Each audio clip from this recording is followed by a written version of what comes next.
چلتی جا رہی ہے، چلتی جا رہی ہے، ہماری زندگی ایسے ہی چلتی جا رہی ہے، ہم اسی کے پیچھے دوڑ رہے ہیں، دنیاوی چیزوں میں دوڑ رہے ہیں، ہمیں آخرت کا اور نبی صلی اللہ علیہ وسلم کے بتائے ہوئے راستوں کا کچھ پتہ نہیں ہے۔ اللہ تعالیٰ کے فرمان ہم بھول چکے ہیں، قرآن پاک رکھ دیتے ہیں، اس کو کھولنا بھی بھول جاتے ہیں۔ اللہ تعالیٰ ہمیں نماز کی صحیح پڑھنے کی توفیق دے اور جو کہ ہماری فوراً ہی قبول ہو جائے۔ اللہ ہمیں قرآن پاک پڑھنے کی توفیق دے تاکہ ہم تھوڑا سا ٹائم نکال کر ایک ٹائم مقرر کریں قرآن پاک پڑھنے کا۔ اللہ تعالیٰ ہمیں درود پاک کثرت سے پڑھنے کی توفیق دے اور اللہ تعالیٰ ہمیں اپنے ذکر میں مشغول رکھے، اتنا مشغول رکھے کہ ہم دنیاوی کاموں سے اتنی رغبت نہ رکھیں اور اللہ تعالیٰ کی طرف رغبت رکھیں، اللہ تعالیٰ کے کام میں مشغول ہوں۔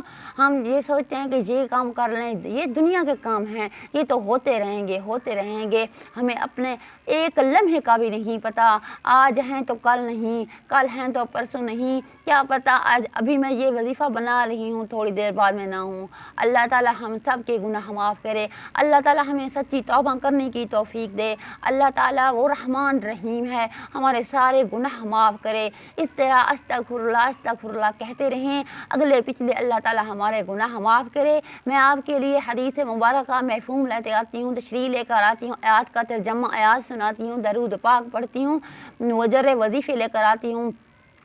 اس لیے آپ سے یہی گزارش کرتی ہوں، آپ نے میری ویڈیو کو فل واچ کریں، میرے چینل کو سبسکرائب، لائک اور شیئر کریں، جو میں روزانہ کی طرح گزارش کرتی ہوں، اور میری ویڈیو کو آگے زیادہ سے زیادہ شیئر کریں۔ اللہ تعالیٰ آپ کے بھی مشکلات آسان کرے، میری بھی مشکلات آسان کرے، پریشانیاں دور کرے، تمام مسلمانوں کی، امت مسلمان کی بیماریوں آفتوں سے اللہ تعالیٰ بچائے، ہمارے پاکستان کو، ہماری پاک فوج کو اور ہمارے کل مسلمان ممالک کو ہر بری نظر سے بچائے۔ اس کے ساتھ ہی اپنی بہن کو دیجیے گا اجازت، دعاؤں میں یاد رکھیے گا جو ضرورت ہوتی ہے ہر کسی کو۔ اس کے ساتھ ہی اللہ تعالیٰ آپ کا حامی و ناصر ہو۔ اللہ حافظ۔